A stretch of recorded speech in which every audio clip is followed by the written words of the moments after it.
இப்போ நம்ம தருவக்குளத்தில் உள்ள சர்வே நம்பர் 389க்கு வடகரையில் உள்ள 389 பெரிய ஏரியா. அதுக்கு வடகரையில் உள்ள நம்ம அந்த ஓடையோட பகுதியில் நிற்கிறோம். இந்த இதில் வந்து ஒரு ஆடு மேய்க்கிற ஐயா கொடுத்த தகவல் பிரகாரம் வந்து ஒரு 40-45 வருஷத்துக்கு முன்னுக்குட்டி அவங்க வந்து ஆடுகள் மேய்க்கும் போது வந்து நம்ம பட்டினமுதலில் பார்த்த மாதிரி பாரத்தட்டுகளை பார்த்தோம் சொல்லி நம்மளோட அந்த வலைதளத்தில் போட்டதை வச்சு பார்த்துட்டு சமூக வலைதளத்தை போட்டு பார்த்துட்டு எனக்கு கேரளாவிலேருந்து ஃபோன் அடிச்சு சொன்னாங்க. அவங்க கொடுத்த தகவல் பிரகாரம் பார்க்கும்போது வந்து ஒரு அடையாளம் சொன்னாங்க. நாள் இடத்துக்கு ஈசான மொழியில் கிராம்ஸ் நாடர்னு ஒரு ஆள் இருந்தார். அவரோட இடத்துக்கு ஈசான மொழியில் இருக்குன்னு சொல்லி சொன்னாப்புல. அப்போ அவர் சொன்ன மாதிரி ஓரளவு கெஸ் பண்ணி வந்து பார்க்கும்போது இருக்குது. அந்த கட்டுமானங்கள் நம்ம அங்கே பார்த்த அது மாதிரி பாறை சிதைவுகள் இருக்குது. இது கீழே வந்து எவ்வளோ ஆழத்துக்கு இருக்குங்கிறது தெரில. நம்ம நிற்கிற இடம் வந்து ஒரு 4-5 அடிக்கு கீழே இருக்கும். அங்கே உள்ள வரைக்கும் அந்த இதில் கட்டுமானங்கள் தெரியுதுல, தளங்கள் அப்படி தெரியுது.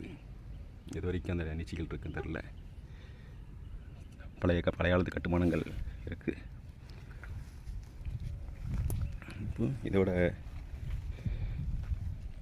நீச்சி இந்த சைடில் அந்த இவங்க தோண்டி போட்டிருக்காங்கல்ல, உப்பளத்து தண்ணிகள் வடிஞ்சு வரதுக்காக தோண்டியிருக்காங்க. அந்த உப்பளத்து மட்டம் ஒரு 5-6 அடிக்கு மேலே இருக்கும், ஆழத்தில் இருக்குது. தண்ணி வரதுக்காக தோண்டி போட்டிருக்கறனால அந்த பாறைகளோட சிதைவுகள் வந்து எப்படி இருக்குது, ஜேசிபி போட்டு தோன்றாங்கல்ல. அந்த சைடு பார்த்தோம்னா அதுலேயும் கொஞ்சம் நீச்சிகள் இருக்குது, தரைகள் இருக்குது. அப்போ இது எவ்வளோ ஆழத்துக்கு உள்ளே போகுதுங்கிற விஷயங்கள் தெரியல. அதுதான் இதோட நிற்கிதா, இங்கே வரைக்குமே தெரியுது. இந்த தரைகள் தெரியுது, தரையோட தெரியுது. எவ்வளோ தூரம் அந்த கட்டுமானங்கள் இருக்குங்கிறது தெரியல.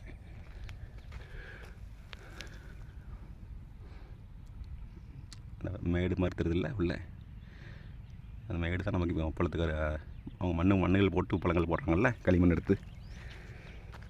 இந்த பாறை வந்து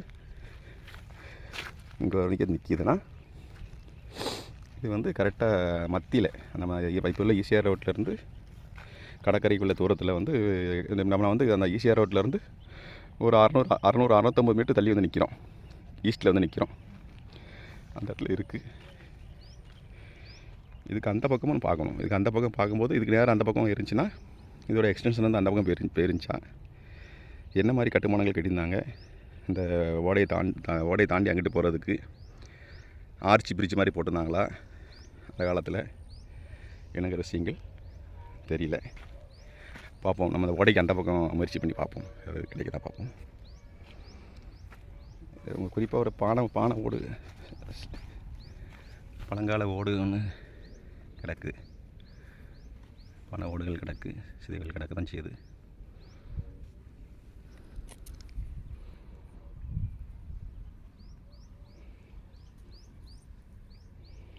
க்ளீன் பண்ணி பார்ப்போம், ஏதாவது கிராஃபிட்டிஸ் இருக்குதான்னு பார்ப்போம்.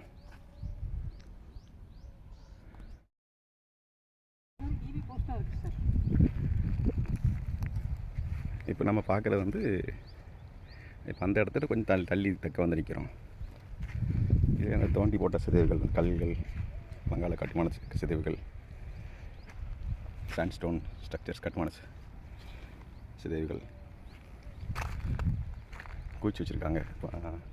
இங்கேருந்து பார்க்கும்போது அந்த தண்ணி எங்கேருந்து ஓடைக்கு போகிறதுக்கு அந்த அந்த அந்த அந்த பாறை இடைஞ்சலாக இருந்துச்சு சொல்லி எல்லா பக்கம் உடைக்கிற மாதிரி, பட்டினமுறத்தில் உடைச்ச மாதிரி இங்கேயும் உடச்சி இதை ஓடையாக்கி இவ்வளோ விட்டுருக்காங்கங்கிறது தெரியுது.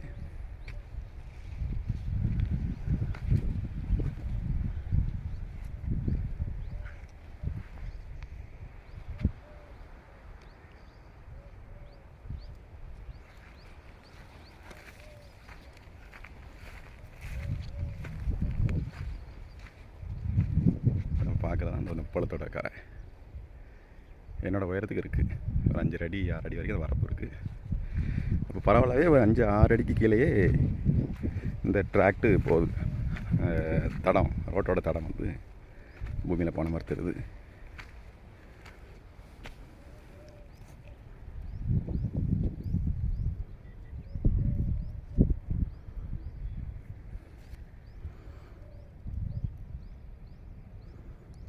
மண்ணோட நேரம் மஞ்சள் இருக்குது, பார்ப்போம் என்னென்னு. வரும்போது கண்ணில் தட்டு பிடிச்சி